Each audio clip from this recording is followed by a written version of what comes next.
So, Kenya's Kipchoge, who seems rather of advanced age, 36, hence my interest in him, wins a gold medal in the Olympics Marathon 2021 Tokyo, Japan. And for some reason, this man was just cut out for these races. And looking back to Rio 2016 Olympics, these are the words of the British commentator verbatim back then. And I quote, "It is an exhilarating distance, but it can be heartbreaking if the wheels come off and you get it wrong." But what a story it would be for Eliud Kipchoge. You've got Wesley Carrier, the second of two Kenyans. They are both running in the middle of the field there.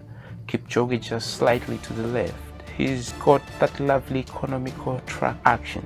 World champion in 2003, twice Olympic medalist, picking up a bronze and silver. But what a story it would be if his glorious gold moment would come on the road.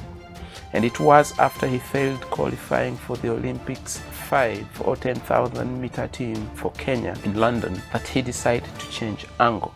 And I remember a press conference. He did the World Half Marathon Championships in Havana, Bulgaria in about the October of 2012, boiling hot there, and he did the press conference there.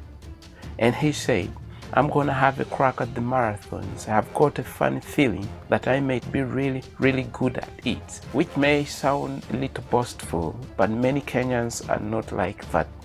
And you've got the impression that he really meant it. And my goodness me, has he gone to prove that. He's run 7 marathons, won 6 of them.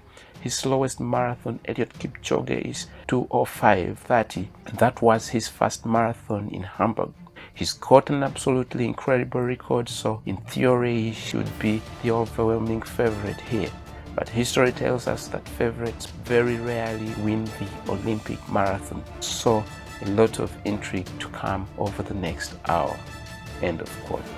It has been 2 marathons, 2 Olympics, 2 gold medals since the British commentary in Rio 2016, as he went on to win not only the Rio 2016 marathon gold, but also the 2021 Tokyo Olympics marathon gold today. So trust me when I say that this man is more than clearly cut out for the Olympics marathons for generations to come, and this man is worth celebrating.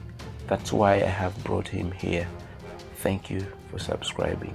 Next I bring you his biography and life, early life, career, records, and do subscribe and look out for the next video.